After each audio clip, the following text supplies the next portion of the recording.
అవును. నిజానికి ఇది ఇప్పుడు లీగల్ బ్యాటిల్, లీగల్ పేచీ కింద ఇది మారిపోయింది. ఇప్పుడు ఎలా జరుగుతుంది ఏంటనేది హైకోర్టే రూల్ పొజిషన్ అడగటం. నిజంగా రూల్ పొజిషన్ హైకోర్టు చెప్తుంది అని కదా హైకోర్టుకి వెళ్ళారు. ఇప్పుడు హైకోర్టు ఏంటంటే ముందు మీరు మాకు చెప్పండి, దాన్ని బట్టి చేస్తామని జగన్ 2 కోరికలు పెట్టాడు హైకోర్టు ముందు. ఒకటి, తనను ప్రతిపక్ష నాయకుడిగా ప్రకటించాలి. రెండోది, స్పీకర్ వాళ్ళు చేయనందుకు వాళ్ళకు ఇవ్వాలి అని, వాళ్ళ మీద చర్య గురించో లేదా వాళ్ళకి ఆదేశాలు ఇవ్వాలి అని, ఇది చాలా మొదటి అంశం. ముందు సమస్య వస్తుంది. స్పీకర్కు తన విధి నిర్వహణలో కోర్టులు నోటీసు ఇవ్వవు. నోటీసు ఇచ్చినా కానీ ఆదేశాలు ఇవ్వవు. సభా నిర్వహణ పూర్తిగా స్పీకర్ నిర్ణయం ప్రకారం జరుగుతుంది. గతంలో మణిపూర్లోనూ ఇంకొన్ని రాష్ట్రాల్లో వచ్చినప్పుడు కోర్టులో ఒక విషయం చెప్పాయి. అడ్మినిస్ట్రేటివ్ పార్ట్ అంటే పాలనా సంబంధమైనటువంటి కార్యదర్శుల నియామకం ఇట్లాంటి విషయాల్లో స్పీకర్కు కోర్టులు ఏమైనా చెప్పొచ్చామో, కానీ సభలో ఎవరు ఎక్కడ ఉండాలి, ఏం చేయాలి, వాళ్ళ అనర్హత అర్హత ఇలాంటి విషయాల్లో స్పీకర్కి మేము ఆదేశాలు ఇవ్వలేము. స్పీకర్ నిర్ణయం తీసుకుంటే ఆ నిర్ణయం సరైందా కాదా, దాని మీద అయితే రాజ్యాంగబద్ధమా కాదా ఆ విషయం చెప్తాయి.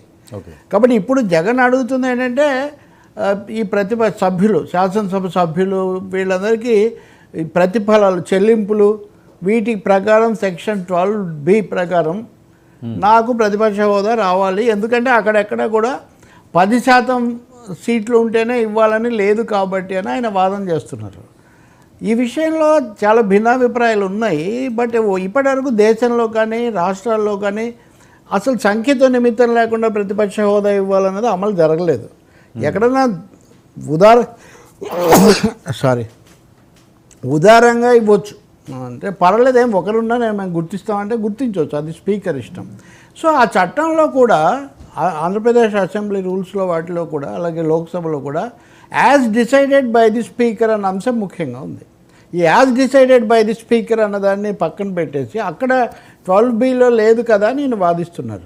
అంటే ఇప్పుడు సాంకేతికంగా టెక్నికల్గా జగన్ వాదన తీసుకుంటే, జగన్ కానీ అలా మాట్లాడే వాళ్ళు ఎవరైనా సరే ఒకరే ఉన్నారనుకుందాం ప్రతిపక్షంలో, ఒకరికి కూడా ఇవ్వాలి. ఇద్దరే ఉన్నారనుకుందాం, ఇద్దరికి కూడా ఇస్తాము. ఇప్పుడు ఉదాహరణకు కమ్యూనిస్టులకు 2 సభ్యులు ఉండేవాళ్ళు, నోముల నరసింహయ్య, సోనరాజయ్య. ఇద్దరు లేరు పాపం, ఇద్దరున్నా గట్టిగా పోటాడేవాళ్ళు, ఇద్దరు బాగా అందరు గౌరవించేవాళ్ళు. చాలా సందర్భాల్లో ఓంకార్ ఒక్కడే ఉండేవాడు, లేకపోతే ఇంకా చాలాసార్లు కరుణానిధి ఇంకొక ఆయన గెలిచారు తమిళనాడు. కాబట్టి ఇక్కడ 2 కోణాలు ఉన్నాయి వర్మ దీంట్లో. హోదా ఇవ్వాలని అడుగుతున్నప్పుడు నా క్యాబినెట్ హోదా ఇవ్వాలి అని అడుగుతున్నారా, శాసనసభలో చర్చకు సమయం కేటాయించాలి, మైక్ ఇవ్వాల్సిన అవసరం ఏముండదు, ప్రతిపక్ష నాయకుడిగా గుర్తిస్తే మైక్ ఇవ్వాల్సి వస్తుంది లేచినప్పుడు అంత అనేది జగన్ వాదన ఇక్కడ ముఖ్యంగా. ఆయన మీడియాలో చేసింది కానీ కోర్టులో చెప్తుంది కానీ అది 8% వస్తుందని స్పీకర్ నిర్ణయం చేశారు. అంటే 1 గంట చర్చ జరిగితే ఉదాహరణ 8 నిమిషాలు ప్రతిపక్షానికి వస్తుంది. వాళ్లకు 11 మంది సభ్యులు ఉన్నారు కదా, పైగా అది ఎప్పుడు ఇవ్వాలనే స్పీకర్ నిర్ణయం. లీడర్ ఆఫ్ ది ఇప్పుడు రాహుల్ గాంధీకి రాహుల్ గాంధీ కూడా మన చర్చలో ఉంది కదా. ఎందుకంటే leader of the opposition is a constitutional position, రాజ్యాంగబద్ధమైన స్థానం అది. అప్పుడు మీరు తప్పకుండా సమయం ఇవ్వడమా హోదా ఇవ్వడమా అన్నది ఇక్కడ కీలకమైన ప్రశ్న. ఈ విషయంలో నేను అనుకోవడం హైకోర్టు ఏమీ ఆదేశాలు స్పీకర్కి ఇవ్వదు. వాళ్ళు నోటీస్ ఇచ్చారు స్పీకర్కు, సభా కార్యదర్శికి, తర్వాత శాసనసభ వ్యవహారాల మంత్రికి, 3కి నోటీసులు జారీ చేశారు. మీరు రూల్ పొజిషన్ మా దగ్గర పెట్టండి, దాన్ని బట్టి మేము దాన్ని పరిశీలిస్తామన్నారు. కేసు 3 వారాలు వాయిదా వేశారు. సో ఇది నడుస్తూ ఉంటుంది. ఇంకా అంటే ప్రతిపక్ష హోదా కానీ ఒకవేళ ఇస్తే జగన్మోహన్ రెడ్డి గారికి అది క్యాబినెట్ హోదా ఉంటుంది కదండి వాళ్ళకి. అది ఇవ్వాలని ఏం లేదండి. 1977కు ముందు క్యాబినెట్ హోదా అన్నది అట్లా ఏం లేదు. ఉదాహరణకు అంతకుముందు ఎవరికి అన్ని లేవు కూడా. కానీ ఇప్పుడు కమ్యూనిస్టులే ప్రతిపక్షంగా ఉన్నారు, సోషలిస్టులు ఉన్నారు, జనసంఘం ఉంది, ఒక దశలో స్వతంత్ర పార్టీ ఉంది. సభలో ఏది ప్రతిపక్షంలో పెద్ద పార్టీగా ఉంటే వాళ్ళు సహజంగా వాళ్లే కదా వ్యతిరేకిస్తారు. కాబట్టి ఆటోమేటిక్గా వాళ్ళకు వచ్చేది ఒకటి వస్తుంది. కాకపోతే ఇక్కడ ఒకరి మీద ఒకరికి చాలా రాష్ట్రంలో ఉన్న పరిస్థితుల్లో ఇప్పుడు ఉదాహరణకు మాట్లాడితే పులివెందుల ఎమ్మెల్యే అంటున్నారు జగన్. అంటే ఇప్పుడు నిజంగా ఎమ్మెల్యే స్థానాన్ని అంత తక్కువ చేయడం అంటే అక్కడ ఉన్న ఎమ్మెల్యేలు పాపం 175 మంది ఎమ్మెల్యేలు, వాళ్ళందరూ అంత తక్కువ వాళ్ళందరూ గెలిస్తేనే కదా ప్రభుత్వం ఏర్పడుతుంది. కాబట్టి ప్రతిపక్ష హోదా కూడా లేకుండా అయిపోయావు, ప్రజలు అంతగా తిరస్కరించారు అని చెప్పడానికి పులివెందుల పేరు వీళ్ళు ఎక్కువగా స్మరిస్తున్నారు. కానీ స్పీకర్ ఎక్కడ ఇంతవరకు పాజిటివ్ స్టేట్మెంట్ కూడా లేదు, అది కూడా గుర్తించాలి మనం. చట్టబద్ధంగా రాజ్యాంగబద్ధంగా ప్రతిపక్ష హోదా రాదనేది ఒక విషయం, కానీ హోదా ఉన్నా ఉండకున్నా మేము ప్రతిపక్షాన్ని గౌరవిస్తాము, వాళ్ళు పాల్గొనాలి, తగిన విధంగా మేము న్యాయం చేస్తామని ఒక పాజిటివ్ స్టేట్మెంట్ స్పీకర్ కూడా ఇవ్వచ్చు, ఇవ్వలేదు. అదే పయ్యావుల కేశవ్ అయితే ఆ మంత్రి అన్న కనీసం జగన్ కూడా రావాలని మేము కోరుకుంటున్నాం అని ఆయన చెప్పారు. కానీ కాబట్టి ఈ సమస్యను చూడడంలో ఒకటి రాజ్యాంగబద్ధమైన కోణం, చట్టబద్ధమైన కోణం, మూడోది ప్రతిపక్షానికి ఒక బాధ్యత ఉంది కదా. తమ ప్రభుత్వాన్ని శ్వేతపత్రాలు పెట్టి వరుస పెట్టి అక్కడ వాళ్ళు దాడి చేస్తుంటే ఇలా తిట్టి పారేస్తుంటే అన్ని తప్పులు మీరే అని చెప్తుంటే, కాదు మా ప్రభుత్వం మంచిది అని చెప్పుకోవడానికైనా వీళ్ళు ఉండాలి కదా, సమర్థించుకోవద్దు, విమర్శ చేసుకోవాలి, ఓకే, కానీ అసలు మీరు ఉండడమే లేదా అక్కడ. సో ఇది ఇక్కడ దీంట్లో ఉన్న పొలిటికల్ క్వశ్చన్. ఎనీవే హైకోర్టులో ఇది చాలా సమయం తీసుకున్నా కూడా వాళ్ళు మా పరిధిలోకి రాదు, ముందు స్పీకర్ను నిర్ణయం తీసుకొని ఇవ్వండి అని వాళ్ళు చెప్పొచ్చు. స్పీకర్ ఏ నిర్ణయం తీసుకుంటారో అయ్యన్న పాత్రుడుకు జగన్కు మధ్యలో ఉండే సంబంధాలేవో, ఎందుకంటే అయ్యన్న పాత్రుడు మాటలు కూడా ఉల్లంఘించాడు జగన్ దాంట్లో, నన్ను కొట్టాలన్నాడు ఇదంతా అని. కాబట్టి ఇది చాలా దురదృష్టకరమైన పరిస్థితి కేసు. ఇది కోర్టు ద్వారా అయితే ఇదేమీ తేలదు, ఆయనకేమీ వీళ్ళు అధికారికంగా ప్రతిపక్ష హోదా, క్యాబినెట్ హోదా ఇచ్చే అవకాశం అయితే ఉండదు. సమయం ఇస్తాము, చర్చ కోరుకుంటున్నామని ఒక పొలిటికల్ స్టేట్మెంట్ దే మే ఇవ్వచ్చు, అది ఎవరైనా ఇవ్వచ్చు, ఎవరి కేసు అయినా ఇవ్వచ్చు, స్పీకర్ అయినా ఇవ్వచ్చు. సో ఆ హోదా రాకపోయినా సమయం ఇవ్వకపోయినా ఈ నెల పరిస్థితి లేదు వైఎస్ఆర్సీపీ ఎమ్మెల్యే. అంటే వెళ్ళినా వృధా కదా అని ఆయన అంటాడు, మాకు సమయం ఇవ్వనప్పుడు మేము వెళ్ళటం ఎందుకని. దాంతో ఎవరూ ఏకీభవించలేదు, ఎందుకంటే మీరు ఒకసారి సభకు వెళ్ళాలని, సభ కోసం ఎన్నికయ్యాక మీరు సభకు వెళ్ళాలి, వెళ్ళి తీరాలి. ఒకరే ఉన్నారనుకుందాం, అప్పుడు కూడా వెళ్ళాల్సిందే, మీరు వెళ్ళకపోతే ఎట్లా? గెలిస్తేనే వెళ్తాను, హోదా ఉంటేనే వెళ్తానంటే ఎలా కుదురుతుంది? అది మొదటి నుంచి ఆదిలోనే హంసపాదులాగా. ఇంకా అదే గతంలో కనీసం 2 ఏళ్ల పాటన్నా జగన్ వెళ్ళాడు, చంద్రబాబు నాయుడు 4 ఏళ్ళు వెళ్ళాడు. ఇప్పుడు అసలు 4వ రోజు నుంచి ప్రతిపక్షం లేకుండా మీరే శాసనసభ అంటే 11 స్థానాలు ప్రజలు ఇస్తే మీరు అవి కూడా వద్దన్న పద్ధతిలో మీరు వ్యవహరిస్తున్నారు అనమాట ఇప్పుడు, అంతే కదా. మీ 11 స్థానాల వాయిస్ 11 వాయిస్లు అయితే వినపడాలి కదా అక్కడ, అది కూడా లేకుండా మీరు చేసుకుంటే అవకాశం కూడా అది దానికి ఉపయోగం ఏముందండి. ఇప్పుడు కేసీఆర్ ఉన్నారు, మొన్న వచ్చారు బడ్జెట్కు, ఆయనకి ఎంత ఫోకస్ ఉంది. ప్రతిపక్ష నాయకుడికి ఎప్పుడు ప్రజాస్వామ్యంలో అది ఉంటుంది, అది ఎవరో ఇస్తే వచ్చేది కాదు, ఎవరో నిరాకరిస్తే పోయేది కాదు. ఇప్పుడు 3 గంటల పాటు మాట్లాడారు మీడియాలో మొన్న, ఏది బడ్జెట్ దాని మీద. 3 గంటలు ఇవ్వరు అసెంబ్లీలో, గ్యారంటీగా ఇవ్వరు అసలు. ఎవరైనా అంతసేపు ఎందుకు మాట్లాడాలండి? చంద్రబాబు మీద ఒక జోక్ ఉందిలే, చంద్రబాబు నాయుడు బివి పట్టాభిరామ్తో ఒక క్లాసులు పెట్టించాడు వాళ్లకు, క్లుప్తంగా ఎలా చెప్పాలి ఆకట్టుకునే విధంగా అని బివి పట్టాభిరామ్ వాళ్లకు చెప్పాడు. సో దాని మీద పట్టాభిరామ్ చెప్పిన దాన్ని వివరిస్తూ చంద్రబాబు నాయుడు ఒక 1 గంట సేపు చెప్పాడని. అంటే కరెక్ట్గా క్లుప్తంగా ఎలా చెప్పాలి అన్నది అక్కడ థీము. సో ఆ పద్ధతిలో జగన్కి కూడా అది అలవాటైపోయింది, ప్రతిదీ పవర్ పాయింట్ ప్రజెంటేషన్ వేయడం, చెప్పడం, ఏకరువు పెట్టడం. ఈ ఏకరువు పెట్టడం నుంచి ఏకిపారేసేటటువంటి పాత్ర ప్రతిపక్షం ఉంది. అవును, ఇప్పుడు ఏకరువు పాత్ర చంద్రబాబుది, ఏకే పారేసే పాత్ర వీళ్ళది. వాళ్ళకి 2 మీరే చేయండి, నేను సభకు రాను అని ఈయన తీసుకుంటున్నాడు ఒక వైఖరి. బట్ ఎనీవే రాజ్యాంగబద్ధం కోర్టుకు వెళ్ళడంలో ఎవరు తప్పు పట్టలేదు అనుకోండి. కోర్టు తీసుకుంది అంటేనే there is a case to be examine అనేది ఒక అర్థం కదా. లేకపోతే కోర్టు అసలు మా పరిధిలోకి రాదు, మీ పిటిషన్ తోచిపుచ్చుతున్నామని చెప్పలేదు కదా. సార్ మరొక అంశం, సుప్రీంకోర్టులో కూడా వేస్తున్నారని ఎక్కడో చూశాను, నాకు వివరాలు ఇంకా కనపడలేదు. సార్ ఏంటి షర్మిల గారు ఏంటి టార్గెట్ జగన్మోహన్ రెడ్డి అయినా? అసలు ఆయన టార్గెట్ చేయాల్సింది కాంగ్రెస్ పార్టీ ఎదగాలి అనుకుంటే అధికారంలో ఉన్న వాళ్ళని టార్గెట్ చేయాలి. 11 సీట్లకు పరిమితమైన జగన్మోహన్ రెడ్డి అంటే పర్సనల్గా తీసుకుంటున్నారా? ఇవి రాజకీయ పరంగా పీసీసీ అధ్యక్షురాలుగా మాట్లాడే పరిస్థితి. అసెంబ్లీకి వెళ్ళని వైసీపీ నేతలు రాజీనామా చేయాలి, ప్రతిపక్ష హోదా ఇస్తేనే అసెంబ్లీలో అడుగు పెడతా అనడం జగన్ అజ్ఞానానికి నిదర్శనం. ఇంతకంటే పిరికితనం, చేతకాంతనం ఉండదు. పాలనపై విమర్శలకు అసెంబ్లీ సమాధానం ఇచ్చే బాధ్యత మీది కాదా? ఇప్పుడు సిబ్లింగ్ వార్ అని why first born rule the world and second borns like to challenge it అని ఒక ఇది అదొక థియరీ. అంటే మొదట పుట్టిన వాళ్ళు జ్యేష్ఠులు అధికారం చెలాయిస్తారు, తదుపరి వాళ్ళు దాన్ని సవాల్ చేస్తుంటారని. ఒక విధంగా చెప్పాలంటే ఇది వైఎస్ కుటుంబ యుద్ధం లాంటిది. ఇది అసెంబ్లీ ఎన్నికల ముందే మొదలైంది. అదొక తీరు. అయితే అసెంబ్లీకి వెళ్ళాలని చెప్పడానికి చెప్పొచ్చు. ఇప్పుడు నేను కూడా అదే కదా, ఎవరైనా అదే చెప్తారు, వెళ్ళకపోతే సరికాదని.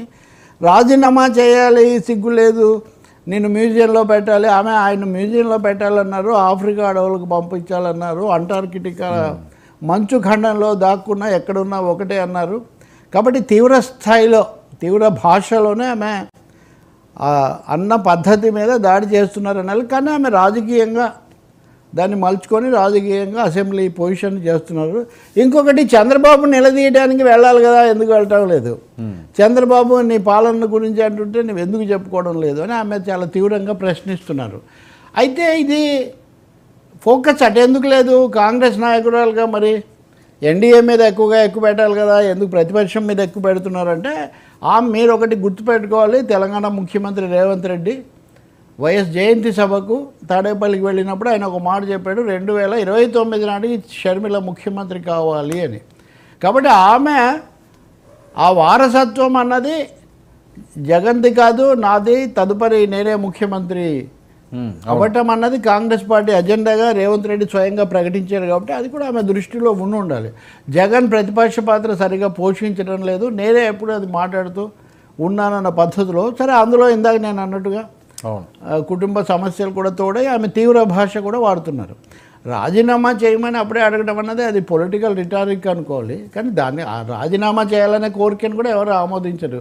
ప్రతిసారి ప్రజలు ఎన్నుకోవడం, రాజీనామాలు చేయడం, ఉప ఎన్నికలకు వెళ్ళడం, ఇది ఏమీ అసాధారణ పరిస్థితి లేదని ఉంటే తప్ప జగన్ రాజీనామా చేయాల్సిన అవసరం ఇప్పుడు ఏం లేదు. కానీ అది ఇంకా సంతోషం కదా, ఇంకా పూర్తిగా సభ ఇది కాకుండా ఏది ఉండదు కదా. కాబట్టి షర్మిల అలా అన్నది మోర్ యాజ్ ఎ పర్సన్ వాళ్ళ మధ్య ఉన్న దాన్ని బట్టి. ఇంకొక పెద్ద అంశం కూడా ఉంది ఇక్కడ.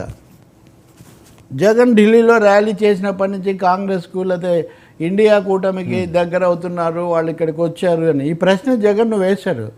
జగన్ ఏమాత్రం ఇండియా కూటమికి అనుకూలంగా మాట్లాడలేదు. కాంగ్రెస్ బీజేపీ కూడా ఒకటే, ఇద్దరిని పిలిచాము వాళ్ళు రాలేదు అన్న మాట ఆయన చెప్పారు. కానీ ఆయన షర్మిల తెలుగుదేశంలోకి వస్తారు, ఈయనేమో కాంగ్రెస్లోకి వెళ్తారని మన ఊహాజనిత సిద్ధాంతకర్తలు చాలామంది ఉంటారు కదా. ఇంకోటి, వీటన్నిటికీ ఒక డైలాగ్ ఉంటుంది, రాజకీయాల్లో ఏదైనా సాధ్యమే. రాజకీయాల్లో ఏదైనా సాధ్యమే, నరేంద్ర మోదీ గారు కాంగ్రెస్ అధ్యక్షుడు అవుతాడు అంటే అది సాధ్యం అవుతుందా రేపు పొద్దునకు? ఇప్పటికైతే అవ్వదు, ఎప్పటికీ అయినప్పుడు దాని గురించి మాట్లాడుకోవాలి. కానీ ఏదైనా సాధ్యమే అని ఇష్టం వచ్చిన ఊహాగణాలన్నీ చేయడం అది సరికాదు. బహుశా జగన్ కాంగ్రెస్కు మొదటి వ్యతిరేకి, ఆయన బీజేపీకి ఎప్పుడు వ్యతిరేక కాదు. ఆయన పార్టీ పెట్టడమే దానికోసం. అందుకనే జగన్ బీజేపీకి ఎప్పుడు వ్యతిరేక కాదు. కాంగ్రెస్కు ఆయన పుట్టుకే కాంగ్రెస్ను ధిక్కరించి, కాంగ్రెస్ను ప్రశ్నించి ఆయన పుట్టాడు. కాబట్టి ఆయన వెళ్ళి పైగా ఇక్కడ కుటుంబంలో ఉన్న వైరుధ్యంలో షర్మిల అక్కడ ఉన్నారు. అటువంటిప్పుడు ఆయన కాంగ్రెస్లోకి వెళ్తారని ఇదొక సిద్ధాంతం. ఏంటంటే ఒక విధంగా ఇది బీజేపీకి తమకు ఇంకా సంబంధాలు బాగానే ఉన్నాయని వైసీపీ నమ్ముతుంది. బీజేపీ ముఖ్యంగా మోదీ, అమిత్ షా చంద్రబాబును ఎప్పుడు నమ్మరు అని మొన్న నాకు ఒక మాజీ మంత్రి చెప్తున్నారు. కాబట్టి అవసరం కోసం పొత్తు పెట్టుకున్నారు. కానీ బీజేపీ నాయకులు ఇప్పటికి కూడా నిజంగా చంద్రబాబును నమ్మడం లేదు. ఒక 2 సంవత్సరాలు అయిన తర్వాత మోదీ మరింత నిలదొక్కున్నాక దేశంలో రాజకీయ పరిస్థితుల్లో మార్పులు వస్తాయి అని వాళ్ళు నమ్ముతున్నారు. కాబట్టి అప్పటి వరకు అందుకనే బీజేపీని కూడా పిలిచారు. లేకపోతే బీజేపీని పిలవటం ఏంటి, ఏది తమ నిరసనకు. ఇప్పుడు రాష్ట్రంలో ఇవన్నీ చేస్తున్నారని చెప్తున్నది, చేస్తున్న వాళ్ళల్లో బీజేపీ కూడా ప్రభుత్వంలో ఉంది కదా. కాబట్టి చాలా రాజకీయ ఇది జరుగుతుంది. బీజేపీ కూడా దాన్ని ఖండించట్లేదు. ఇప్పుడు ఉదాహరణకు జీవీఎల్ ఈరోజు మాట్లాడినట్టున్నారు మీడియాతో. ఆయన చెప్పిన 2 మాటలు, ఒక మాట ముఖ్యంగా ఇది అప్పు 30 ఏళ్లలో కట్టాలి అనే పద్ధతిలో ఆయన ఏదో మాట్లాడారు. అంటే అది ఒక విధంగా విమర్శకులు చెప్తున్న దానికి దగ్గరగా ఉంది. అదే సమయంలో జగన్ కూడా అపోజిషన్ ఆ కేసు వేయటం సరికాదని కూడా ఆయన చెప్పారు. సో బీజేపీ డబుల్ ఇంజన్ సర్కార్ లాగా డబుల్ గేమ్ ఆడుతుంది. తెర ముందు లేకపోతే అధికారంలో ఇక్కడ చేస్తూనే అవతరాలతో మటుకు గేట్లు తెరిచిపెట్టుకుంటుంది రాజ్యసభ రాజకీయం కోసం. కాబట్టి ఈయనేదో కాంగ్రెస్లోకి వస్తాడని కూడా షర్మిలకి ఏదైనా ఉండొచ్చు. ఒకవేళ ప్రయత్నం చేస్తున్నాడు, మా వాళ్ళు ట్రై చేస్తున్నారు అని కూడా ఆమెకు ఫీలింగ్ ఉండొచ్చు. అందుకనే వైఎస్ఆర్ని కూడా ఇందులోకి తీసుకొస్తున్నారండి ఆవిడ. ఎందుకంటే ఓ పక్క జగన్మోహన్ రెడ్డిని వ్యతిరేకిస్తున్నారు, వైఎస్ పేరుని కూడా ఇప్పుడు ప్రస్తావిస్తున్నారు. వైసీపీలో అసలు వైఎస్ అంటే రెండు విషయాలండి. ఏ క్షణంలో అయితే షర్మిల చంద్రబాబుకు అనుకూలంగా ఉన్నారో, చంద్రబాబు తరఫున ఇవన్నీ చేశారు, రేవంత్ దగ్గరగా ఉన్నారని వీళ్ళ ఆరోపణ కదా. ఏ క్షణంలో అయితే ఆ వాదనకు బలం చేకూరుతుందో, చేకూరే ఆధారాలు దొరుకుతాయో అప్పుడు షర్మిలకు రాజకీయంగా చాలా నష్టం. ఓకే. కాబట్టి రాజశేఖర రెడ్డికి చంద్రబాబుకు మధ్య తగాదాలో నేను వైఎస్తో ఉన్నాననే మాట చెప్పుకోవడం కూడా ఆమెకు చాలా ముఖ్యం. అందుకే రాజశేఖర రెడ్డి విగ్రహాలు పడగొట్టారు. అవును, జగన్ వాళ్ళలాగా మావి పడగొట్టారని చెప్పట్లేదు, కానీ రాజశేఖర రెడ్డి విగ్రహాలు పడగొట్టినా మీరు ఎందుకు మాట్లాడలేదు, ఇవన్నీ ఆమె అడుగుతున్నారు. అంటే వైసీపీ కొత్త ఎబ్రివేషన్ కాబట్టి ఇందులో స్వామి కార్యం స్వకార్యం అని కొంత మా వ్యతిరేకత, కొంత రాజకీయ వ్యతిరేకత. కాంగ్రెస్ హైకమాండ్ కూడా జగన్ ఏమి దగ్గర తీసుకోవాలన్న ఆలోచన ఉన్నట్టు కనపడుతుంది. కేవీపీ రామచంద్రరావు లాంటి చాలా సీనియర్ నాయకుడు ఈ మధ్య ఇస్తున్న ఇంటర్వ్యూలు అవన్నీ చూస్తే కూడా ఎక్కడ జగన్ పట్ల ఎలాంటి సాఫ్ట్ కార్నర్ వాళ్ళని చూపించారు.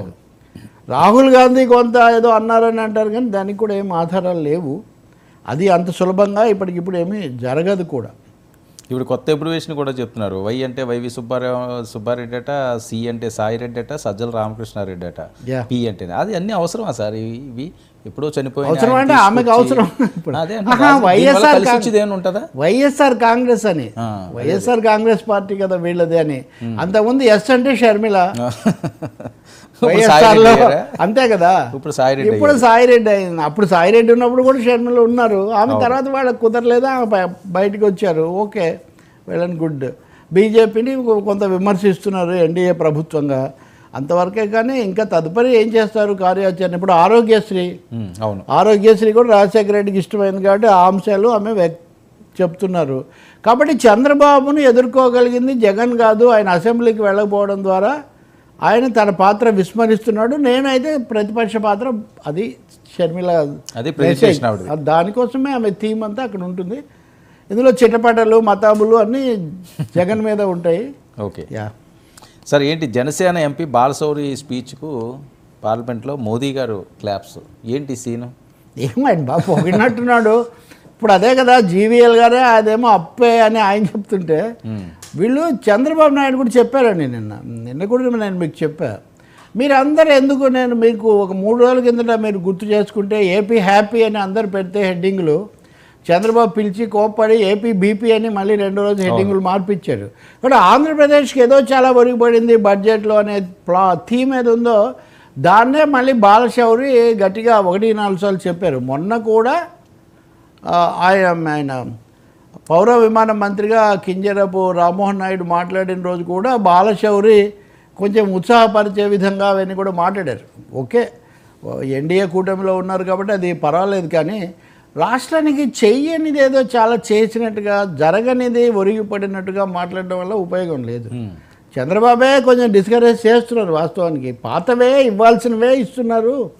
10 ఏళ్ళు కొంచెం ఆలస్యమైనాయి, పోలవరం అనేది ఇస్తామంటే సహాయమే ఉంది, వాళ్ళ బాధ్యత కదా అది అని కూడా ఆయన చెప్పారు. సో బాలశౌరి లాంటి వాళ్ళు, ఆయన సీనియర్ సభ్యుడు కదా. రెండో జనసేనకు ఆయన నాయకుడు. పవన్ కళ్యాణ్ చెప్పిన ప్రకారం ఉదయ్ శ్రీనివాస్ ఆయనతో టచ్లో ఉండి ఎట్లా చేయాలో చూడాలన్నారు. ఇంకోటి కూడా మీరు చూస్తే వలసలకు శ్రీకారం చుట్టిన వాళ్ళలో బాలశౌరి ముందు ఉంటాడు, గెలుస్తాడని కూడా ముందు నుంచి కూడా మోదీ గారి ప్రతిబింబాన్ని గుండెల్లో దాచుకున్న పవన్ కళ్యాణ్ గారు. అందుకే ఇప్పుడు గుండెల్లో ఒకరి ప్రతిబింబాలు ఇవన్నీ ఉన్నట్టున్నాయి. కాబట్టి మాట్లాడారు. మొత్తానికి ఇక్కడ ఏమంటే విజయసాయి రెడ్డి తర్వాత మిథున్ రెడ్డి లాంటి వాళ్ళేమో తీవ్రంగా మాట్లాడాడు. మిథున్ రెడ్డి ఉదాహరణకు ఏది రాష్ట్రానికి ప్రత్యేక హోదా నిధులు, విశాఖపట్నం ఇట్లాంటివన్నీ ఆయన గట్టిగా మాట్లాడారు. మాట్లాడుతూ మా తెలుగుదేశం మిత్రులు కూడా కలిసి వస్తే మేము దీనికోసం చేయాలి, తెలుగుదేశం మిత్రులు అనే ఒక ఇది కూడా వాడాడు. దాని మీద తెలుగుదేశం వాళ్ళు అక్కడక్కడ మాట్లాడుతూ మేము ఎప్పుడు మిత్రులయ్యాం, మేము అడిగితే మీరు వచ్చారని వాళ్ళు అంటున్నారు. ఇంకా ఈ రెండు ఆ ఇంటి కాకి ఈ ఇంటి మీద వాళ్ళదని ఈ రెండు కాకుల ఆ ఇంటి కాకి ఈ ఇంటి కాకి ఇవి అట్లాగే ఉంటాయి, మనం ఏం చేయలేము. నేను కాకులనే అనట్లేదు, కానీ మన మధ్యలో ఉన్న వాస్తవాన్ని చూడాలి. ఇద్దరు కలిసి పోరాడితే నిజంగా మంచిదే. అప్పుడు మీరు రాలేదు కాబట్టి ఇప్పుడు మేము రావంటే నష్టపోయేది రాష్ట్రం కదా. కేంద్రం మీద ఉమ్మడి పట్టుబట్టడానికి ఒత్తిడి తేవడానికి ప్రయత్నించడంలో తప్పులేదు. వైసీపీ వాళ్ళు అధికారంలో ఉన్న వాళ్ళు ఈ విషయాలు ఎక్కువ మాట్లాడితే ఏదో లాంఛనంగా తప్ప ఏం చేయలేదు. ఇప్పుడు హఠాత్తుగా వాళ్ళు మిలిటెంట్ వాయిస్ పార్లమెంట్లో వినిపిస్తున్నారు విజయసాయి రెడ్డి కానీ ఈయన కానీ. అది కూడా ఎలా కుదురుతుంది? విజయసాయి రెడ్డి అయితే క్విట్ ప్రోకో చేసుకున్నారు చంద్రబాబుతో అని కూడా ఆరోపించాడు. క్విట్ ప్రోకో ఆరోపణ ఎంత పెద్దదండి అది. కాబట్టి తెలుగుదేశం కూడా ఇప్పుడు బాలశౌరి సమస్య కూడా అదే కదా. ఆయన జనసేన కాబట్టి ఆయన బ్రహ్మాండంగా చేశారు మోదీ గారు, అదైంది ఇదైంది విశాఖ మారిపోయింది ఇవన్నీ కూడా చెప్తున్నారు. కానీ ఇప్పటివరకు స్పష్టమైన ప్రకటన ఏదండి. జీవీఎల్ కూడా విశాఖ లాభాల బాట పడుతుంది ఉక్కు ఫ్యాక్టరీ అని. మన ఘోష అదే, ఉక్కు ఫ్యాక్టరీ లాభాల బాట పడుతుంది, మీరు దాన్ని నష్టాల దారి పట్టించారు, నష్టాల పాలు చేసి అమ్మాలనుకున్నారు, మేము అమ్మడం లేదు, ప్రైవేటీకరణ చెయ్యము అని ఒక ప్రకటన చెప్పారు ఇప్పటివరకు. ఎన్ని విధాలు ఎన్ని మాట్లాడితే ఏంటండి? ఐరన్ ఓర్ ఇస్తున్నాము, దాన్ని ప్రైవేట్ పని చేయట్లేదంటే అరే అనండి. మీరు ఈ రెండు మాటలు చెప్పకుండా ఏవేవో మాట్లాడితే ఉపయోగం ఏముందండి? అలాగే 15,000 కోట్లు మేము రాష్ట్రం మీద భారం పెట్టాం, రాష్ట్రానికే మేము సహాయం చేస్తామని మీరు ఒక మాట చెప్పండి. ఎందుకు అన్నిటికీ 100 రకాల డొంక తిరుగుళ్ళు వంకర తింకర్లు ఎందుకు? కాబట్టి అలాంటప్పుడు అవి కూడా మాట్లాడాలి కదా. బాలశౌరి లాంటి మిత్రులు మాకు మరింత స్పష్టత కావాలి సార్, మీ హ్యాండ్ హోల్డింగ్ కావాలి సార్ అని అడిగితే చాలా బాగుంటుంది. పొగడమే ఎవరినైనా పెద్ద కష్టమే ఉందండి, విమర్శించడము అడగడం కష్టం. సార్ ఏంటి ఏపీ ఈ చిరుద్యోగులు ఇబ్బందులు ఏ ప్రభుత్వం వచ్చినా నలిగిపోయేది వాళ్ళేనా? చాలా పెద్ద సమస్యగా ఉందండి. ప్రభుత్వాలు వాటి ఆ విధానాలు అలా ఉంచి అంగన్వాడీలు, ఆశా వర్కర్లు, అలాగే కాంట్రాక్ట్ కార్మికులు, అవుట్ సోర్సింగ్ ఎంప్లాయీస్ వీళ్ళంతా కూడా ఇది కొన్ని రోజుల కిందట అనంతపూర్ జిల్లాలో సత్సాయి మండలం దగ్గర ఆ మహిళ పట్ల ఆమె ఆత్మహత్యా ప్రయత్నం కూడా చేసింది పాపం. తట్టుకోలేక ఇదిగోండి వేధింపులు తాళలేక అంగన్వాడీ ఆత్మహత్యా ప్రయత్నం ఇది. ఈ వార్త ఎందుకు అంటే ఓబుల చెరువు కదటి టౌన్ సత్యసాయి జిల్లా ఓబుల దేవర చెరువు మండల పరిధిలోని వీరప్ప గారి పల్లికి చెందిన మినీ అంగన్వాడీ వర్కర్ నాగమణి అని ఆమె గ్రామానికి చెందిన వాళ్ళు పలానా వాళ్ళు వేధిస్తున్నారని చాలా ఇదైంది. ఈ విషయం మీద శాసన మండలిలో పీడీఎఫ్ సభ్యులు తీర్మానం కూడా ప్రవేశపెట్టారు. లక్ష్మణరావు గారు, తర్వాత ఆయన ఐ వెంకటేశ్వర్లు, వీళ్ళు 15 లక్షల మంది అంగన్వాడీ వర్కర్లు హెల్పర్లు 15 లక్షల మంది అండి. ఈమె ఆత్మహత్యా ప్రయత్నం చేసి ఎలాగో బయటపడ్డారు ఈ సత్యవాణి గారు. నిన్న మళ్ళీ విజయనగరంలో ఒక అంగన్వాడీ పట్ల చాలా అనుచితంగా ప్రవర్తించారు పాలక పార్టీ వాళ్ళని. ఈరోజంతా వైసీపీ వాళ్ళ సోషల్ మీడియాలో వాళ్ళ సంగతి పక్కన పెట్టండి. ఇప్పుడు నేను చూపించినవి 2 ప్రజాశక్తులు. వీళ్ళు ఎప్పటి నుంచో అంగన్వాడీలు అవన్నీ కూడా మాట్లాడుతున్నారు. చాలా రోజులు సమ్మె చేశారు. వాళ్ళని కొనసాగించుతారా లేదా? ఇప్పుడు ఏమైంది? నేను ఒకసారి వాస్తవంగా ఉమ్మడి రాష్ట్రం ఉన్నప్పుడు అప్పటికే మారింది పొజిషన్. ఒక సెక్రటేరియట్లో ఉంటే ఒక మంత్రికి రికమెండ్ చేస్తున్నాడు శాసనసభ్యుడు అంగన్వాడీని తీసుకోవడం గురించి. అంటే ఏ స్థాయిలో అంటే మన వాళ్ళే ఉండాలి అన్నది. ఇప్పుడు అంగన్వాడీలు, హెల్పర్లు, ఆశాలు ఇలాంటి వాళ్ళందరూ గత ప్రభుత్వంలో వాళ్ళకి అనుకూలమైన వాళ్ళు వచ్చారు, మనకు తెలీదు. కాబట్టి మన వాళ్ళని పెట్టుకోవాలి. ఇది ఒక ఈ ఒత్తిడి కింది స్థాయిలోకి వెళ్ళేసరికి వాళ్ళ ధోరణిని బట్టి కొన్ని చోట్ల చాలా ఉద్రిక్తతలు, అభద్రత. చిన్న ఉద్యోగులు వాళ్ళకి జీతాలు కూడా రాలేదండి. చాలా చోట్ల ఈ మున్సిపల్ సిబ్బందికి, పంచాయతీ సిబ్బందికి చాలా కాలంగా వాళ్ళకి జీతాలు కూడా సరిగ్గా రాలేదు. ఏదో ఆశతో వాళ్ళు పనిచేస్తున్నారు. ఇప్పుడు వాళ్ళని తొలగించడము, వేరే వాళ్ళని పెట్టడము, ఇలాంటి ఘటనలు జరగడము. ఎవరున్నా మీరు అన్నట్టు ఆ ప్రభుత్వం ఉన్నా ఈ ప్రభుత్వం ఉన్నా ఏదో ఉరిమురిమే ఇంకా దేని మీద పడినట్టుగా వీళ్ళ మీద ఎందుకండి పిచ్చుకుపై బ్రహ్మాస్త్రం లాగా? మీరు ఐఏఎస్లను మార్చాము, ఐపీఎస్లను మార్చాము, లేకపోతే మాజీలకు నోటీసులు ఇచ్చాము, కేసులు పెట్టామంటే చెయ్యండి భారీగా. వీళ్ళు ఏముంది, ఎవరుంటే వాళ్ళకి కనీసం వృత్తి ఉద్యోగ హామీ కూడా లేదు. నేను మొన్న విజయవాడ వెళ్ళినప్పుడు కూడా అక్కడ 2-3 సభలు జరుగుతున్నాయి ఆ భవనంలో. ఈ హెల్పర్స్ అసోసియేషను, ఈ స్మాల్ వాళ్ళంతా సార్ కొంచెం మాట్లాడండి సార్, మాకు చాలా సమస్యగా ఉంది ఇది అని. సార్ వాలంటీర్లు అటకెక్కినట్టేనండి. వాలంటీర్లది కూడా, వాలంటీర్ల సమస్య కూడా నేను ఒకటి చెప్తాను. వాలంటీర్లను అతిగా నమ్మి జగన్ పాడయ్యాడు. అసలు నమ్మకపోవడం అన్నది కూడా చంద్రబాబు నాయుడు ప్రభుత్వానికి మొదట్లోనే అదొక సందేహాన్ని సృష్టిస్తుంది. 1,00,000 మంది వాళ్ళు కూడా వాలంటీర్ల అసోసియేషన్ కూడా ఒక ప్రకటన చేసింది. వాళ్ళకి సందేహాలు క్లారిటీ రావట్లేదు. ఆగస్టు కూడా వచ్చి ఇప్పుడు ఆగస్టు నెల పింఛన్లు కూడా సచివాలయ సిబ్బంది అందిస్తారు, వాలంటీర్లు అవసరం లేదని ప్రకటించారు. ఇంకొంతమంది చోట తెలుగుదేశం నాయకులు వీళ్ళేమో ఉంటారు, అది ఇది వాళ్ళు చెప్తున్నారు. ఉన్న వీళ్ళంతా వైసీపీ వాళ్ళే అని.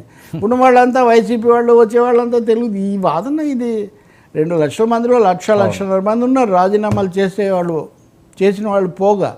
రాజీనామా చేసిన వాళ్ళు కూడా రాజకీయ ఒత్తిడి వల్ల చేశారు, కానీ పాపం వాళ్ళేం ఉపాధి వద్దనుకోలేదు. పార్లమెంట్లో నిర్మలా సీతారామన్ పెట్టిన బడ్జెట్లోనే ఉపాధి కల్పన, ఉద్యోగ సమస్య దేశంలో చాలా తీవ్రంగా ఉందంటుంటే వాళ్ళ ఊళ్ళల్లో ఇళ్ళ దగ్గర ఉండి ఏదో చిన్న ఉద్యోగాలతో 5,000తో అట్లా బతుకుతున్నారు. వాళ్ళకి 10,000 ఇస్తూ ఉన్నారు. మీకు అందరూ నమస్కారం పెట్టారు. మీరు ఆ మాటని ఆ తర్వాత ఇది చేయడంతో చాలా సమస్యగా వచ్చింది. అంగన్వాడీలు లాగే చిరుద్యోగులాగే ఈ వాలంటీర్లను కొనసాగి త్రిశంకుశ వర్గంలో ఉన్నారు వాలంటీర్లు. ఖచ్చితంగా చెప్పాలంటే ఒక తీవ్ర అభద్రతలో ఉన్నారు. నిన్న వాళ్ళ సంఘం వాళ్ళు కొంతమంది వెళ్ళి మంత్రి వీరాంజనేయులకు ఆయనకు మెమోరాండం కూడా ఇచ్చారు. లేదు మేము నిర్ణయం తీసుకుంటామన్నారు. కానీ మీరు ఏ సోషల్ మీడియా తీసుకున్నా ఇంకే అభద్రతలో ఉంది, అస్పష్టత. వీళ్ళకి ఎసరు పెడుతున్నారు. వీళ్ళకి అనేది నిజంగా వీళ్ళ మీద స్పష్టత ఇచ్చి భరోసా ఇవ్వండి. ఈ ఉన్న చిరుద్యోగులకు ఇప్పుడు ప్రభుత్వాలు పెద్ద ఉద్యోగాలు కల్పించలేకపోయినా ఇప్పుడు నిర్మలా సీతారామన్ మొన్న పెట్టిన బడ్జెట్ ప్రకారం 78 లక్షల మందికి భారతదేశంలో వ్యవసాయేతర నాన్ అగ్రేరియన్ సెక్టర్లో మీరు ఉద్యోగాలు కల్పించాల్సిన అవసరం ఉంది.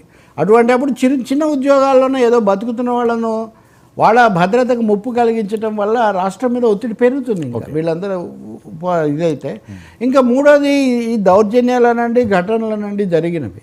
సరే ఇప్పుడు మళ్ళీ అప్పుడు వాళ్ళు చేసినా తప్పే. ఉద్యోగులే చిరుద్యోగులే. కాబట్టి వాలంటీర్ల విషయం కూడా స్పష్టత ఎంత తొందరగా ఇస్తే మంచిది. కనీసం రేపు ఆగస్టు 1 పెన్షన్లు ఇచ్చిన తర్వాత అయినా దానికి సంబంధం లేదు అని మీరు చెప్పాలి. సార్ ఏంటి ఒక పక్క ఈ అంశాలు నడుస్తుంటే మరో పక్క మదనపల్లి ఫైర్ కుట్ర ఏంటి సార్? అదేదో పెద్ద ఇష్యూ లాగా చాలా అడవడవుతుంది. ఇంకా జరుగుతున్నది కదా 4 రోజుల నుంచి. అక్కడ అది ఫైర్ ఇన్సిడెంట్ తప్ప ఫైర్ యాక్సిడెంట్ కాదు, అక్కడ ఏం ప్రమాదం జరగలేదు అనేది గవర్నమెంట్ ఖచ్చితంగా అభిప్రాయపడుతుంది. నిన్న మంత్రి అనగాని సత్యప్రసాద్ రెవెన్యూ శాఖ మంత్రి చెప్పారు. డీజీపీ ప్రవీణ్ కుమార్ ఆయన మొదట్లోనే చెప్పారు. నిన్న ఆయనకు సహాయకులుగా ఇంతకుముందు పనిచేసినటువంటి శశిధర్ అని మరొకరు ఎవరు పెద్దిరెడ్డి దగ్గర పనిచేసిన వాళ్ళు వాళ్ళ ఇంట్లో కొన్ని పత్రాలు పట్టుకున్నారు. అలాగే ఇదివరకు మదనపల్లి ఎమ్మెల్యేగా ఉన్న సుభాని భాషా సంబడి ఆయన దగ్గర కూడా ఆయన ఇంట్లో కూడా పత్రాలు పట్టుపడినాయి. మరి శాఖ కార్యాలయంలో ఉండాల్సిన పత్రాలు ఇళ్లలో ఎందుకు ఉన్నాయి? దేవాదాయ శాఖకు సంబంధించినవి కూడా ఇవి అంటున్నారు, అంటే భూములకు సంబంధించి. కాబట్టి మదనపల్లి ఆ చుట్టుపక్కల ప్రాంతాల్లో ఈ భూములు పెద్ద ఎత్తున కుంభకోణం జరిగింది, వీళ్ళు తీసుకున్నారు అని ఒక తీవ్రమైన ఆరోపణలు ఇదివరకే ఉన్నాయి. వీటి మీద సంఘాలు ఇచ్చిన మెమోరాండాలు ఉన్నాయి, రైతుల కేసులు ఉన్నాయి. ఇవన్నీ నడుస్తుండగా ఈ తగలబెట్టడం అనే ఘటన జరిగింది. రెండోది విద్యుత్ శక్తి శాఖ కూడా ఇక్కడ ఏం షార్ట్ సర్క్యూట్ కాలేదని వాళ్ళు కూడా తెలిసారు. మూడోది పాత ఆర్డీఓ కొత్త ఆర్డీఓ దగ్గరికి వెళ్ళి చాలా సమయం గడిపాడు. ఎందుకు అంతసేపు మాట్లాడారంటే ఏదో జరిగింది ఇక్కడ. అంతకుముందే గౌతమ్ తేజ అని ఆయన మీద కూడా చర్య తీసుకున్నారు. 15 మందిని మేము అదుపులోకి తీసుకున్నాం, కానీ అందరూ ఇప్పుడు ఏం లేరు, చాలామందిని వదిలేసాము, అనుమానితుల మటుకే తీసుకున్నాం అంటున్నారు. సో ఇది డెఫినెట్గా పెద్దిరెడ్డి రామచంద్రారెడ్డి మీద పెద్ద టార్గెట్. అంతే, ఇంకా టార్గెట్ చేశారని కాదు, దొరికింది వాళ్ళకు ఒక ఇది దొరికింది. ఇది బహుశా ఇంకా చాలా దూరం వెళ్ళే అవకాశమే కనిపిస్తుంది. ఇందులో ఇన్వాల్వ్ అయిన విషయాలు కూడా చాలా తీవ్రమైనవి. ఇది కూడా జగన్మోహన్ రెడ్డి గారికి ఇబ్బంది కలిగించే అవసరం ఉంటుంది సార్, ఎందుకంటే పెద్దిరెడ్డి గారు నెంబర్ 2 అంటారు. ఆయన మూలాలకు కూడా ఇందులో ఏదైనా ఇరికించే అవకాశం ఉంటుందా? నెంబర్ 2 ఒక అర్థంలో భారతీయ చిత్ర పరిశ్రమలో 1 నుంచి 10 వరకు అమితాబ్ బచ్చన్ అని ఒక మాట అంటుండేవాడు. ఇప్పుడు ప్రభాస్. ఇప్పుడు అదేవిధంగా ఇప్పుడు జగన్మోహన్ రెడ్డి గారి ప్రభుత్వంలో 1 నుంచి 10 వరకు ఆయనే. కాకపోతే పెద్దిరెడ్డి రామచంద్రారెడ్డి నిధులు, వనరులు, అధికారం, చంద్రబాబు పట్ల వ్యతిరేకత ఇవన్నీ కలిసి అట్లా ఆయన ఉన్నమాట నిజమే. ఇప్పుడు మిథున్ రెడ్డి ఆయన కుమారుడే. కాబట్టి తప్పకుండా ఇది ఇబ్బందికరమైన అంశమే, తీవ్రమైంది. చెవిరెడ్డి మోహిత్ రెడ్డిని అరెస్ట్ చేసి బెయిల్ మీద విడుదల చేశారు. మీరు విజయసాయి ఇందాక మీరు చెప్పిన వైఎస్ఆర్లో అదే కదా, సాయిరెడ్డి మీద ఉంది, ఇప్పుడు పెద్దిరెడ్డి రామచంద్రారెడ్డి మీద ఉంది, ఇంకా తర్వాత నెక్స్ట్ టార్గెట్ సజ్జల రామకృష్ణారెడ్డి మీద ఏం దొరుకుతాయని వాళ్ళు చూస్తూ ఉంటారు. దొరుకుతాయి, పెద్ద సమస్య ఏం లేదు, ఎందుకంటే చాలా అంశాలు ఉన్నాయి. అందుకని అనేక అవకతవకలు బహిరంగంగా జరిగినవి ఉన్నాయి, లోపాయికరంగా జరిగి ఉంటాయి. వాటిని తప్పకుండా తేల్చి తప్పులు సరిచేయాల్సిందే. ఎందుకంటే ఈ మాట చెప్తున్నానంటే కొంతమందికి నచ్చదు, ఎందుకు వాళ్ళు వెంటనే మీరు మాట మారుస్తున్నారు అటు ఇటు అంటారు. అది కాదండి, ఏది ధర్మ సంస్థాపనార్థ సంభవమే యుగ యుగ అన్నాయనే, యుగే అన్నాడు. ఆ యుగ ధర్మాన్ని బట్టి అది ఉంటుంది. ఆ పార్టీ ఒక ప్రభుత్వం అధికారంలో ఉన్నప్పుడు గత ప్రభుత్వం గురించి చర్చ జరుగుతుంది, ఇంకో ప్రభుత్వం వచ్చిన తర్వాత ఆ ప్రభుత్వం గురించి చర్చ జరుగుతుంది. అప్పుడు ఆ మనుషులు ఆ ప్రభుత్వాల హయాంలో జరిగినవి అవి మాట్లాడకుండా ఉండడం ఎలా సాధ్యమండి? So we talk according to people's verdict, ప్రజల తీర్పు ప్రకారం ఎలా చేయాలి కొత్తగా వచ్చిన వాళ్ళని అది మనం చూస్తాం. ఇప్పుడు నేను చెప్పేది ఒకటే, తెలుగుదేశం పార్టీ గత ప్రభుత్వంలో జరిగిన తప్పులు, వాటికి శిక్షలు, కేసులు అది తప్పకుండా చేయొచ్చు. కానీ తమను అధికారంలోకి వాళ్ళని అధికారంలో నుంచి తొలగించడానికి కారణం ఏంటి, వాటి మీద మీరు చర్యలు తీసుకోండి. మిమ్మల్ని అధికారంలోకి తేవడానికి కారణమైనటువంటి అంశాలు ఏంటి, వీటిని పాజిటివ్ అజెండా కూడా ఇక్కడ, అక్కడ రైవల్ అజెండా ఓకే, అవును, ఇక్కడ పీపుల్ అజెండా, పీపుల్ ఈ అజెండా చూసి మీకు ఓట్లు వేశారు కదా. కాబట్టి ఇదిగో వాలంటీర్లు అనండి, ఇంకోటేనండి, ఈ వాగ్దానం ఆ వాగ్దానం, వాటి గురించి దృష్టి పెడితే అప్పుడు ప్రజలకు కాన్ఫిడెన్స్ కలిగేటటువంటి అవకాశం చాలా ఎక్కువగా ఉంటుంది. లేదంటే ఇదిగో మీలాంటి వాళ్ళు చర్చలు పెడతారు, వాటిలో చెప్పిన కొద్దీ కొత్త ప్రశ్నలు ఉత్పన్నం అవుతుంటాయి. ముందైతే నేను కోరుకునేది కాస్త చదువుకొని ప్రజలతో దగ్గరగా ఉండి ఒక వాలంటీర్ వ్యవస్థ ఏర్పడింది. ఎవరైనా తప్పులు చేస్తుంటే చట్టబద్ధంగా చేయండి తప్ప మొత్తం ఆ వ్యవస్థకు ఎసరు పెట్టకండి. వాలంటీర్లకు ఎసరు పెట్టడం అన్నది శ్రేయస్కరం కాదు. ఓకే, మీరు వాళ్ళకు ఉపాధి, మీకు సంబంధించిన వాళ్ళకు వేరే విధంగా ఉపాధి కల్పించండి. అవును, దేశంలో నిరుద్యోగం ఏమో. సరే, ఏంటి ఈ జనసేన ఎమ్మెల్యే చిర్రి బాలరాజు తెలియడం లేదని అది దాడి అని అది పెద్ద ఎత్తున వైరల్ అవుతున్న నేపథ్యం నిజంగా అది కూడా దాని మీద ఉండాల్సినంత ఫోకస్ మరి రాజకీయం లేదా, దుండగులు దాడి చేశారంటున్నారు. దుండగులు దాడి చేశారంటే కూడా శాంతి భద్రతల సమస్య కిందకే, అంతే కదా. ఎమ్మెల్యే మీదే కారు ధ్వంసం చేశారు ఇదంతా అని. మరి ఇంతవరకు ఆ వివరాలు ఎందుకు రావట్లేదు? తొందరగా ఇలాంటివి జరగకుండా చూడాలి. ఎందుకంటే ఉద్రిక్తతలు, దాడులు, ఎమ్మెల్యే మీద దాడి చేయొచ్చు అంటే టేకన్ ఫర్ గ్రాంటెడ్గా తీసుకునే అవకాశం ఒకటి ఉంటుంది. కాబట్టి తప్పకుండా దీని మీద పూర్తి వివరణ రావాల్సిన అవసరం ఉంది. హోంమంత్రి కానీ అధికారులు కానీ, లేకపోతే అక్కడ మారుమూల కాబట్టి జరిగిందా పథకం. ఆయన అనడం ఏంటంటే ఇందులో ఏమీ లేదు, ఎవరో పిల్లలు ఇసిరేరు అంటారు. అదైతే కొద్దిగా సిల్లీగానే ఉన్నది ఆయన చెప్పిన అంశం. ఇంత పెద్ద ఎత్తున అక్కడ మనం వెహికల్స్ వస్తుంటే ఆ కారు పగిలిపోయి అంత పెద్దరా ఇసిరితే అదేవి కాదు, కుట్రేవి కాదు అన్నట్టుగా ఆయన మాట్లాడడం. నేను అదే చెప్తుంది, అంత పెద్ద ఘటన దుండగులు అని మొత్తం మీడియా రిపోర్ట్ చేసి దుండగులు అంటే దుండగులు కాదు పిల్లలు అని చెప్తే అది ఎలా కుదరదు కదా అది. కాబట్టి అక్కడ వాతావరణం ఏంటి, ఎందుకు చేశారు, లేకపోతే ఏదైనా ఇబ్బందికరంగా ఉండి దాన్ని చెప్పట్లేదా? ఇప్పుడు ఇదివరకు మనం చూసాం, విశాఖ ఎంపీగా ఉన్నప్పుడు సత్యనారాయణ ఇంటి మీద కిడ్నాప్ చేశారు అది ఇది అని మనమంతా చెప్తుంటే ఆయన ఏమీ జరగలేదు అన్నట్టుగా చాలా రోజుల పాటు అది చాలా చిన్న విషయంలాగా చెప్తూ వచ్చారు. సరే, నేనేం పోల్చడం లేదనుకోండి, ఏదో ప్రజల ఇష్యూలాగా. పారదర్శకత ఉండాలండి ప్రజా జీవితంలో ఉన్న వాళ్ళకి, పారదర్శకత ఉండాలి. ఏం జరిగిందో నిజంగా జనసేన కూడా ఎందుకు రియాక్ట్ అవ్వట్లేదు, ఉప ముఖ్యమంత్రి గారు మరి ఏ రకంగా జనసేన ఎందుకు ఇంకా రియాక్ట్ అవ్వట్లేదు ఈ విషయాల మీద నాకైతే కొంచెం ఆశ్చర్యంగా ఉంది. తెలుసుకుందాం. అలాగే ఎమ్మెల్యే గారికి కూడా భద్రత, నాయకులందరికీ భద్రత ఉండాలని కూడా మనం కోరుకుందాం. లేదు అక్కడ ఏమన్నా పునరావాసాలు వీటికి సంబంధించి చాలా అసంతృప్తులు, నిరసనలు కూడా చాలా ఉన్నాయి అక్కడ. ఎందుకంటే ఏం వాళ్ళకి భరోసా లభించట్లేదు. మరి ఏం జరిగింది అక్కడ అన్నది. ఏదో ఐటీడీఏ ఇన్స్పెక్షన్కి వెళ్ళినప్పుడు అంటాడు, అక్కడ ఎవరో ఏదో పబ్జీ ఆడుకుంటుంటే వాళ్ళు సస్పెండ్ చేయడం ఏదో జరిగిందట. ఓకే, ఆ టైంలోనే. ఆ తర్వాత జరిగిన ఘటన ఇది. ఎనివే లా అండ్ ఆర్డర్ అయితే కదా. ఇప్పుడు చిన్న చిన్న వాటిగా మనం లా అండ్ ఆర్డర్ అంటాము. ఎమ్మెల్యే కాదు బద్దలు కొట్టిన తర్వాత దాన్ని గురించి మాట్లాడాలి కదా. ఎవరిది పొరపాటు అయితే అది చెప్పండి, ఏముంది. కానీ అనుమానాలు మాత్రం